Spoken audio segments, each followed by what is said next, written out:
I just dropped on YouTube. Let's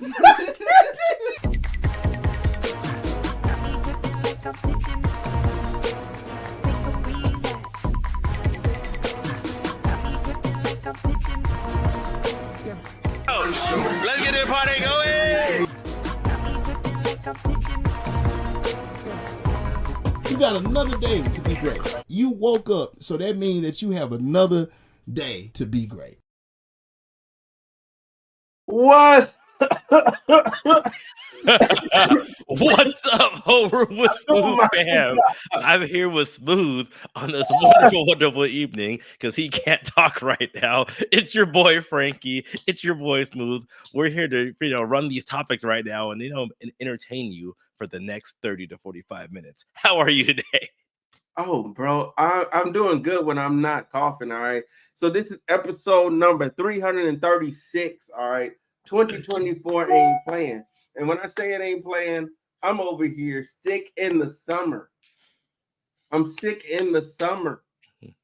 This don't make no sense. Got the None. It's going around, man. I mean, I got people are out around me that are sick as well too. People. It's that summertime sadness, man. It's that summertime sadness. Cue Lana Del Rey right now. Go ahead. Man, fuck all of that, bro. I'm so tempted to just be like, F it, man. Let me just call in sick. But then I know I can't do that because the team needs me. You know, the team needs me. The team needs me. So I gotta lock in. I gotta pick my 2 Dayquils a day, pop 2 Dayquils, do that, and then if things get out of pocket by the evening, I'm popping an Allegra, man. And I ain't even been taking Allegra. Yeah. That's what I mean. Popping my 2 Dayquils, taking some Mucinex to keep my nose clear. At the night, hit the NyQuil, go night night. Wake up the next morning, try to do the same thing. Yeah, bro, I should get some NyQuil. Man, I miss NyQuil. NyQuil used to get you right, bro. But unfortunately, this evening, everyone, I am saddened to tell you, Beatking just passed. All right. We don't really have any hard details besides this statement from his manager that says today, August 15th, 2024, we have lost Club God. That she added him, but Beatking. He has been a part of the. He's been the best part of the club for over a decade. He has produced and worked with so many artists that his sound will live forever. His sound will forever live. He lived. He sorry. He loved his daughters, his music, and his fans. We will love him forever. And that was a statement put out by his manager. No statement has been made by his family. I'm not expecting much because I mean he just passed. Bro, let me what you thinking, man? Of course, well, anyone dying, passing away, this young, just it's very sad. And not just for the people who follow his work, and because celebrities, artists, they make connections with people, and you never know how they help people get out of certain times and stuff like that too. So that's a loss for the people there, but just especially like the family. And now it's kind of it sucks because I feel like it's undue pressure on them because everyone wants to know why, and they want to know why, and that's gonna be pushing, and then there's gonna be all this speculation. And is it because of this? It's because of that too. So then the family has to deal with that as well, upon losing a loved one, and that's just like it sucks and like it hurts. So my heart's out to the family. My thoughts are with the family and like that too. And I hope that they're able to get some privacy, afford some respect, and they're able to go push through this. And hopefully down the line, if they choose to release the reason, or if it comes out too, we respect them we respect them as well too, and hopefully like there's no slander. Yeah, and man, dude, I'm telling as a dude that grew up in the South, bro, like his music was like played all the time. I just went back home and I heard Beat King again. Like His records. There's never been a year since 2009 that I have not heard Beatking. There's not been a year. Every year, you know what I'm saying? Yes, he might not have been the most famous of guys, but if you knew somebody that went to the club and clubbed, they played his music. Why? Because it gets the girls twerking.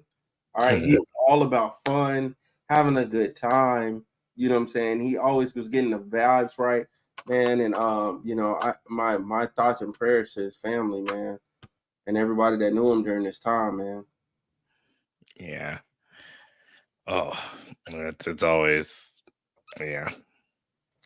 And like, especially because he's down like in the Houston area too, as well too. So they really have their own vibe. So even shout out to the people out there of, like you said, he might not be the most popular, but he was a fixture. Yeah.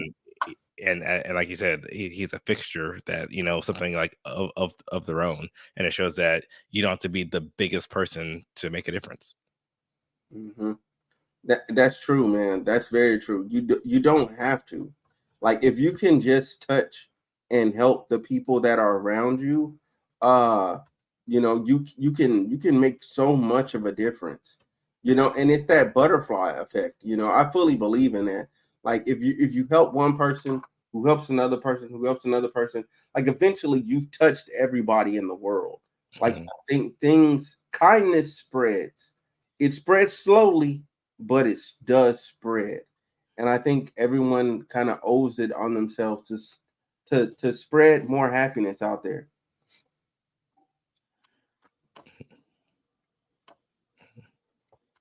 Yeah, man.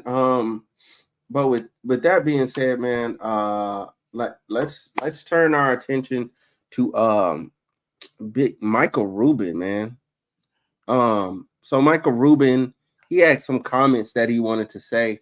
He wanted to get off his chest because he got tired of people making fun of Meek Mill, calling him gay, calling Michael Rubin himself gay, and he just thought that was weird that people were like really that invested into tearing Meek Mill down, and he was talking about how black on black hate, and how we could try and not hate each other so much or hate on each other like that, which again, it's a positive message, but I think it would have been better received if he said how we hate on each other, because he said it as almost as if, and it that wasn't his intent, because I understood what he was saying, but which makes him the wrong messenger, because it easily got seen as, well, why don't you talk about your own people and your own culture, and how y'all hate one another, and then people quickly bring up the fact you're Jewish, and people have their feelings, about them right now. And I'm just like, okay, I'm like, yeah, this wasn't the right time for you to say this. However, the message is clear, and there's some work we could do as Black people. Yeah, I saw his message. I agree with his message.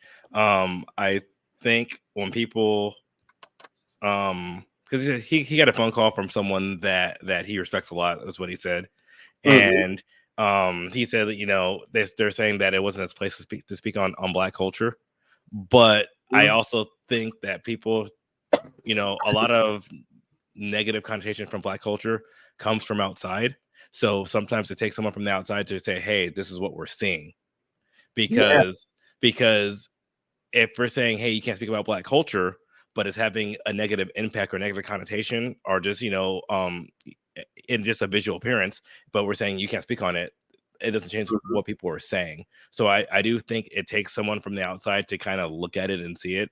I kind of wish he kind of went on more depth. So like I said, like I got the message, I got what he was saying, and he was talking about people being gay as well too, and then kind of just say like the one thing people say like it's like the ultimate insult. It's like one more saying Black people aren't Black. So it's like you're attacking somebody because of you're saying they're not Black because of what, and I think that's what he's trying to identify and saying that, hey, that we that we shouldn't do that as well. So I wish it I wish the people who had a problem with it would have echoed the sentiment at first and said, hey, like it shouldn't be coming from this person to identify this. It should be coming within us to say, hey, this is a problem that we need to fix. So I'm with you. It seems like we're not ready for him to state the obvious. So I wish someone else kind of picked up his baton instead of saying, hey, you can't say this. Like they just said, hey, you know what? He shouldn't have to say this. We should go ahead and police each other, and we should go ahead and build each other up and make us better instead of glorifying tearing each other down.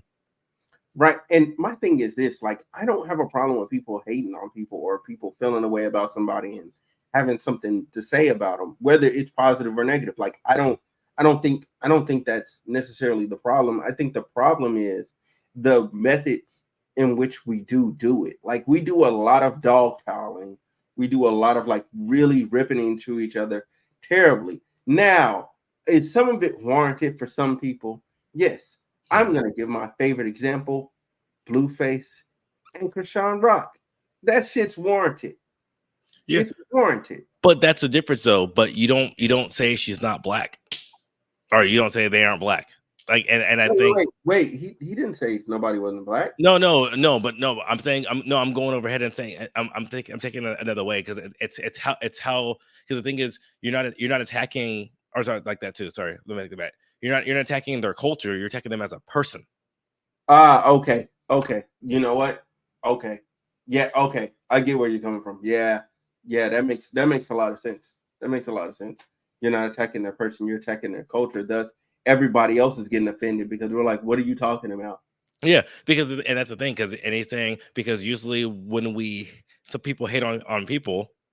We try to hate on their culture, saying that they're not black enough or they're not this or they don't understand it too. But like I said, Blueface and Krishan Robinson, you're not attacking the culture at all. You're attacking that you guys are two stupid motherfuckers who are doing stupid fucking things. Facts, big facts. And so and that's the thing. So then you would be mad if someone from a different culture said the same exact thing because they're not attacking their culture. Yeah, that's true. That's very true. Man, because even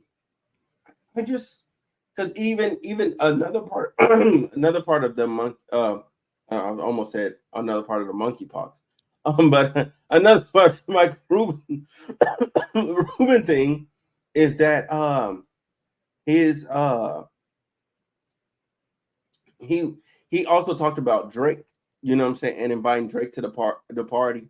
Mm-hmm. And the Not Like Us video came out at that time, and he had to tell everybody to like cut it off. Like he had to run around because when Drake pulled up, he had to tell people, he's like, hey, cut it off. I don't want my friend having to hear that.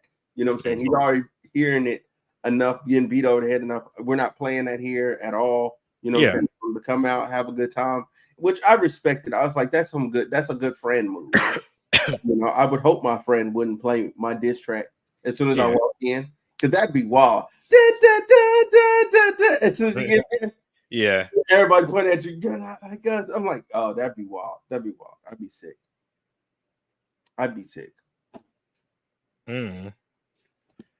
No, and I get that, and I think it's part of like the context of the diss track too, because saying, you know, they don't like us, so it's pretty much saying, and I guess the context of that as well too, because you know Kendrick is saying, hey Drake, you're not black.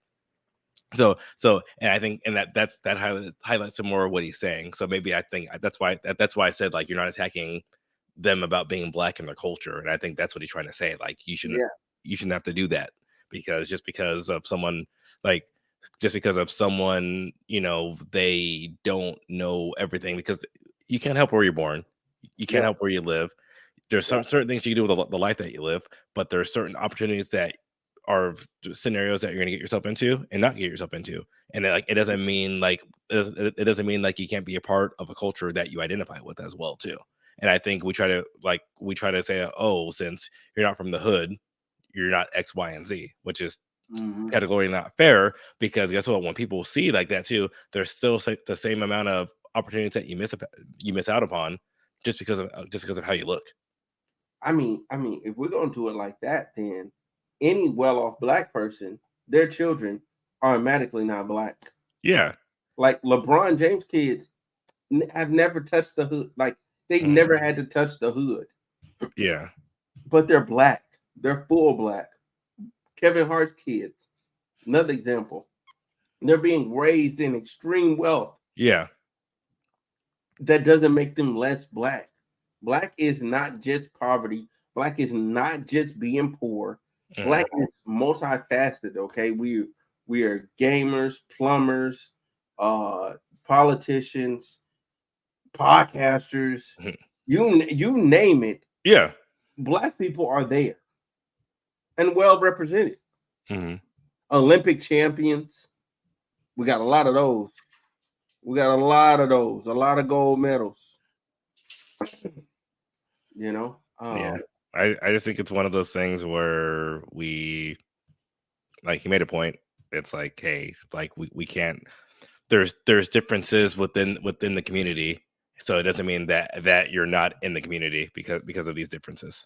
I think that's what it is. But I think we try to say, hey, like you're not doing X, Y, and Z, so you're not a part of this community. Yeah, for sure. So then to get into wild news, all right, y'all need to stop having booty sex, okay? I don't know how else to put that. Stop doing it, okay? Y'all are spreading monkeypox at an alarming rate, all right? That's male and female. Stop having booty. You know what? Start doing you better do it by your phone light or by all light exam of the person's full body, okay? Make it a part of foreplay, okay? Turn on the lights, okay? If they got weird spots on their bodies, y'all aren't doing anything, okay? Because monkeypox is primarily sexually transmitted. It's not an STI, but typically if they had sex with one another, the other person ended up getting monkeypox from the person they had sex with. That is a fact, okay? And it is also a fact that over 80%, because that's the last number I've seen, is happening in the LGBT plus community, LGBTQ plus community, okay? All right? It's happening there. All right? Whether you like it or not, whether you agree with me or not, it's true. And primarily amongst the G's. All right? Primarily amongst y'all. So I'm going to need y'all to either wrap it up or chill out. Give us a month, okay? Prevent a pandemic. If you can just not stick it in nowhere, okay?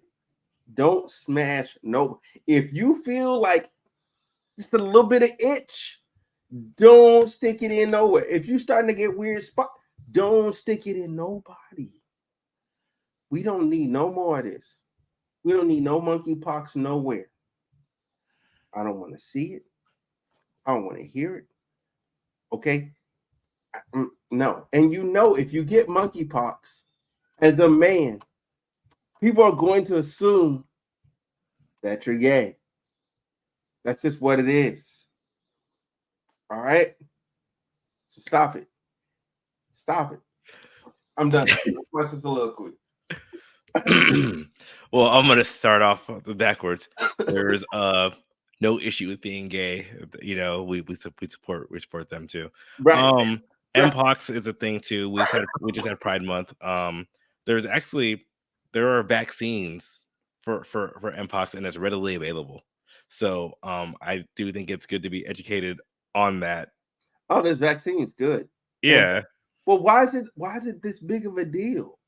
Like, because I think it's something that people, they just don't think about. I'll say anything too. The main reason why people have protected sex is because they're afraid to get pregnant. That's the main reason why people have protected sex.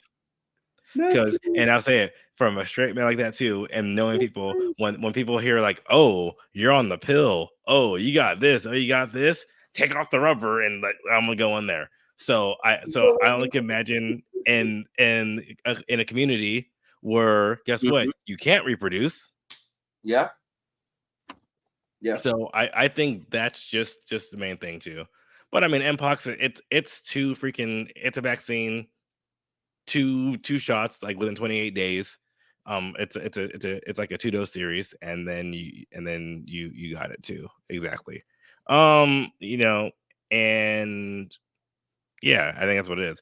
And I think even like in the gay community, that people didn't think more about protective sex until HIV became became big, and like, oh, this is an issue that that we're having. So I think education is a big one. Unfortunately, I do think stuff like that should be taught more at, you know, Mm-hmm.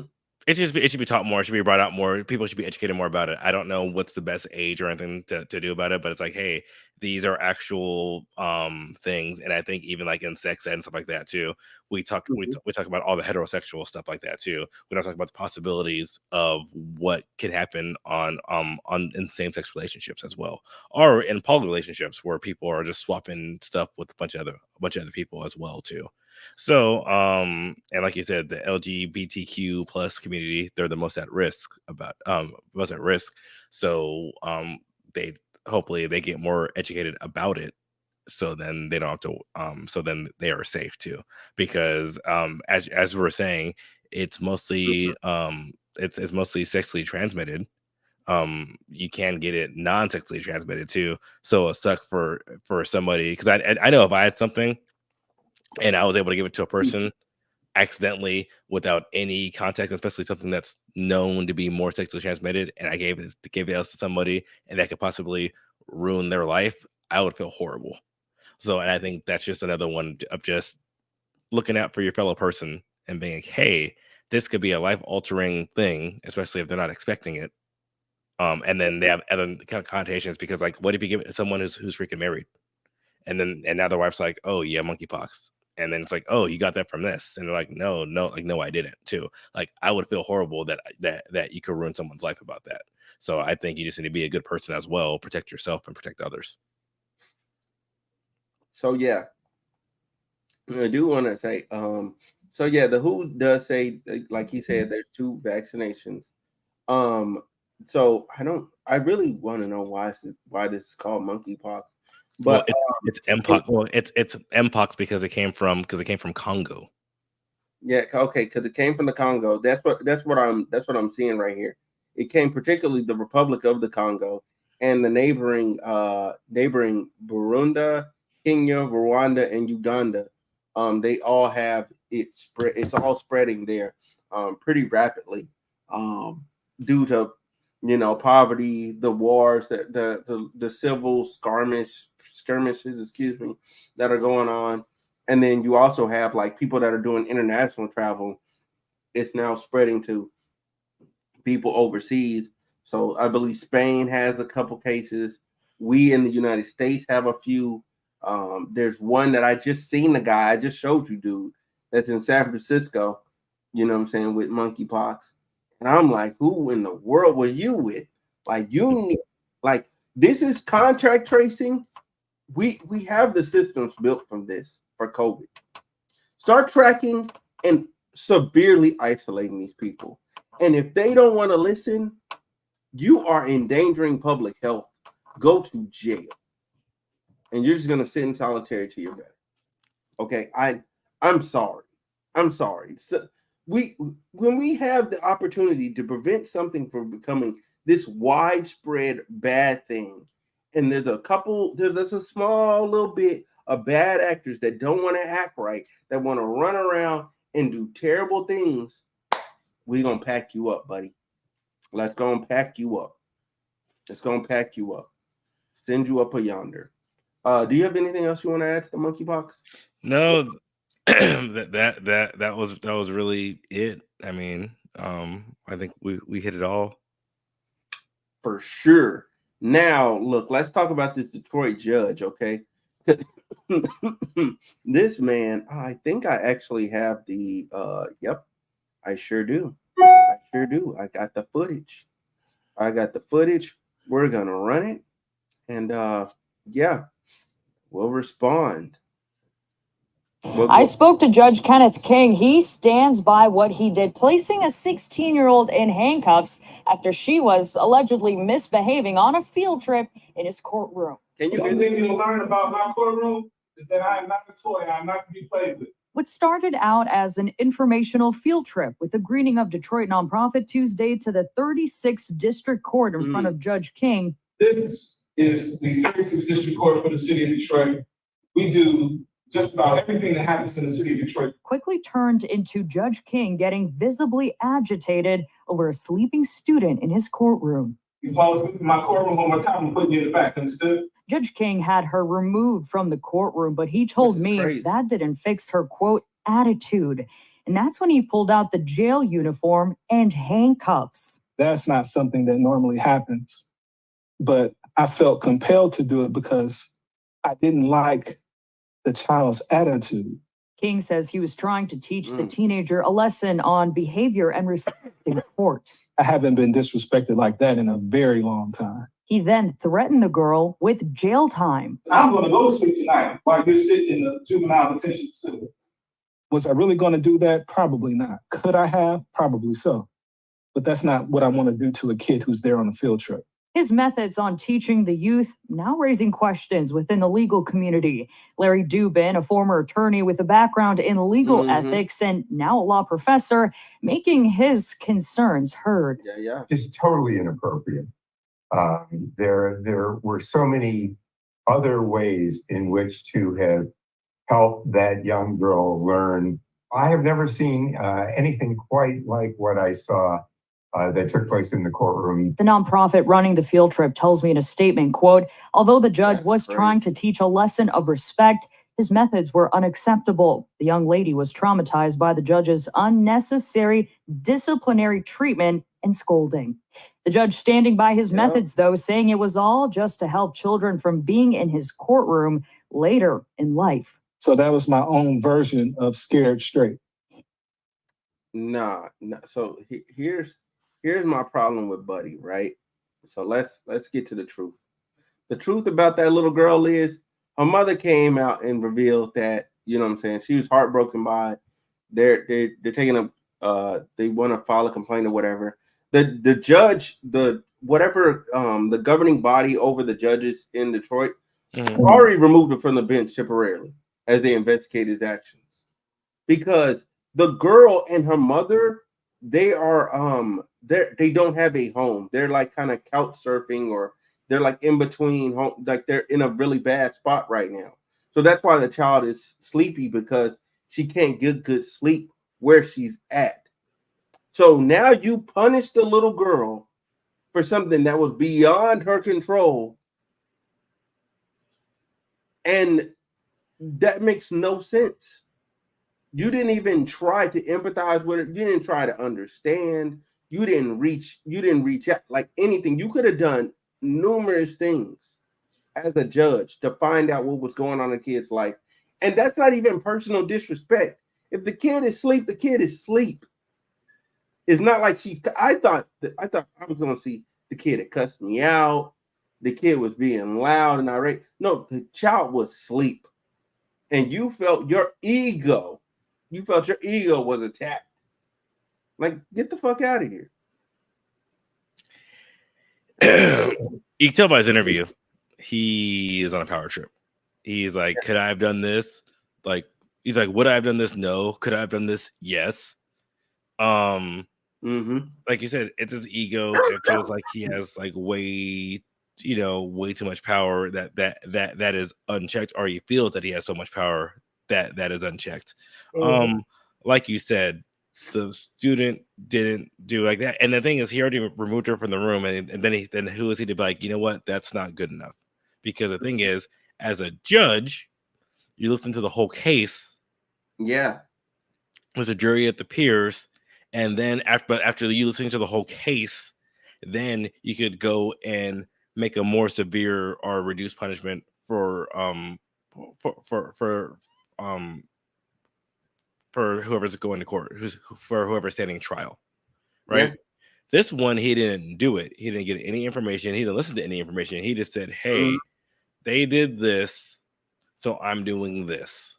Yeah, wait, that's not good enough. So now I'm doing this." He says that she had an attitude, but I guess there's nothing to say that what attitude did she have? So that's my thing. I want to know, what attitude did she have? But the thing is, and that's, you know, there's so much into that too. But he definitely over effing reacted because his ego was, you know, the size of everything, the size of Detroit. Yeah, and I do want to say this. Like, I understand why, you know what I'm saying, she would have an attitude. Her home life sucks. Mm. Couch surfing sucks. But it's also how he comes to you. So Yeah. if even at that too, so if he just jumped down her throat and it said, and you know, that's the thing, and no one wants to be embarrassed like that too. So if say she accidentally fell asleep in the class and then he jumps down her throat and then he goes on and continues to belittle her, of course there's going to be an attitude there. Yeah. And so, and but the thing is, how bad was the attitude? Because did she go off and curse him out, drop some F-bombs and gave him the finger? No. So therefore, is that worth, quote unquote, saying, hey, I'm going to put you into contempt to show you a lesson? And my thing is, when you're sleep deprived, that's part of the side effects of being sleep deprived is having an attitude. I guarantee this kid, because I've seen the little girl. Mm-hmm. Seems to me like she's just tired. Like, when you're tired, you're agitated. You know what I'm saying? So if somebody comes at you about anything, you're already more likely to pop off. Like, everybody is. That irritability is a symptom of being tired. You know, most people, when they get a full night's rest, they're pretty reasonable. You can things can happen and they're kind of just like, oh, okay. But she seems like, you know, she's just stressed out. And you didn't even give the girl a chance. You didn't even give her a chance. Yeah, that is very sad. Very, very freaking sad on that one. Because it seemed like he forgot how to be a judge. Hopefully, you know, hopefully it's wrong. Hopefully there's other stuff that goes in there, so then we actually see his side of the story of what he was trying to do and to see what he saw. But it looks very, very, very bad. I don't need to see what he saw. Like, this is one of those few times where I can just straight up tell you, I want to, as somebody that could shape the youth and put somebody in a better position. Even if it is that, even if let's say she did the worst and she did cuss back at him, or she did pop off and get a little malady back with him, or the right, you had an opportunity to try to reach down and actually reach this child, and you just blew it completely and made her relationship even worse. Now her relationship with future judges, law enforcement, and all of that is going to be all types of worse. Because now she has to be embarrassed by the fact that I know her. We all know her business now. No, I understand that, and I'm not saying what he did was right and it will justify what he did. I just want to understand why, because then I can say, oh, this happened. Okay, even though he made the wrong choice, I could see why he went down that road. But right now, it just seems like she was like, whatever, man, and then, you know, and that's what he did, which is a horrible, gross overreaction to freaking everything. Rather than, and that's what I mean. So I just want to see, I want to see what he saw that so he thought that he had to react that way. And I think, because that's what I want to see, because like I said, it's a gross overreaction, and he wasn't doing his job. And my thing is, you're just talking about a kid falling asleep. We're not talking about why you were talking. That's ego. That's pride. He said himself, the child fell asleep while I was talking. I've never been that disrespected in my life. Do you even have kids, sir? Now I'm questioning that. Because kids, if it's boring, you might be boring, sir. They're going to go to sleep. You can talk a child to sleep very easily. Very easily. And I know you're a judge, so you probably sound like somebody reading a dictionary. News fest. Oh man. Yeah, he is This guy is, I don't know what to say. He is just that guy. That's just horrible.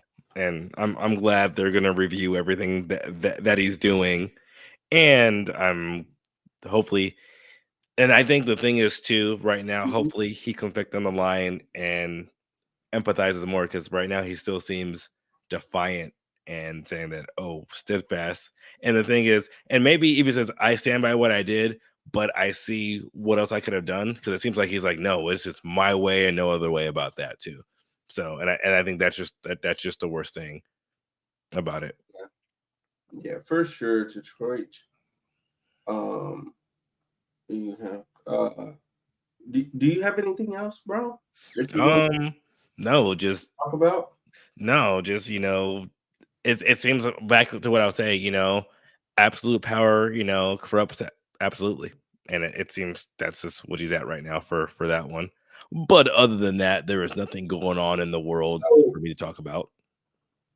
Okay. I do want to read this quote from the chief judge.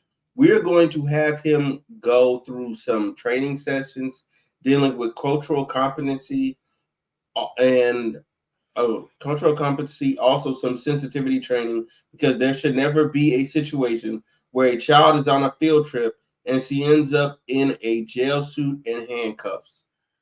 End quote. Yeah.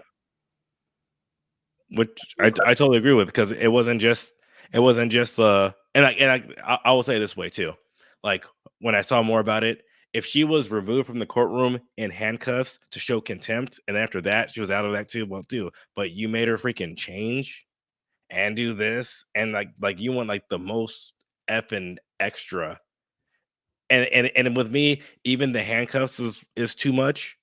But if you're simulating a courtroom, and that's where I could go and say, okay, I could see that. But now you're making her change to sit in jail to do whatever for fucking falling asleep. And that's what kind of pisses me off on that one too. But that's where it's at. He got too power happy. Yeah. Yeah, man. And then no one else was like, hey, like, we shouldn't be doing this. Yeah, man. Yeah. I want to know who else was involved. He's getting death threats. He's getting death threats. I understand. I understand, because the thing is too is, okay, what point are you trying to make? What happened? And its proportionality. So we don't know this one, and the fact, and that's the thing too, and it makes it worse because you made a little girl change. Mm-hmm. In this day and age. Yeah. So now I'm like, so now if I want to be sick, I'm like, did you watch her change? Did you do this? Where did you make her change? Was she out there? Did she change in front of everyone? Like it just, that part spirals, Yeah. And that's me going that, and it's like, luckily I don't have a girl, but I know if I was a girl dad, I'd be giving that guy death threats too, because it's like, why are you making my girl change? Because and this is regardless of her circumstance. Mm-hmm. So this could be anyone. If anyone fell asleep in a courtroom, and then you escort them out because they're being disrespectful, that's where it should have ended. Yeah. But and even I think it's wrong, but if he just put her in handcuffs and escorted her out, he could have been like, "Oh, I was showing what happens when you're contempt in court," and that's what we're doing. And then after that, it should have fucking ended. So if with that, I could have gave him a benefit of the doubt if it ended right there. But now you're doing, I'm doing all this and all this and all this and all this. I'm like, no, and that is just like, it went from all wrong to like, it's fucking horrendous. Yeah, he's down bad. He's down horrendous. There's no hope for him. You know what I'm saying? 2024 ain't playing around. You know what I'm saying? Again, R.I.P. Beatking. All right, R.I.P. Beatking. You know what I'm saying? Club Godzilla. This one caught me off guard because I always wanted to interview dude, man. I always did. And now, like, I feel like, dang. I felt like the interview I was going to have, like, of him would have been just fun. Mm-hmm. It would have been really fun because he just likes to have a good time, Yeah. So that's unfortunate, man. Anyway, you know what I'm saying? That's our time. You know what I'm saying? Make sure y'all like, comment, and subscribe. You know what I'm saying? This has been episode number 336 of the Homeroom podcast. We're out of here. Peace. Have a good one. We'll be back next week, okay? Next week, because I'm taking the weekend. Oh, okay.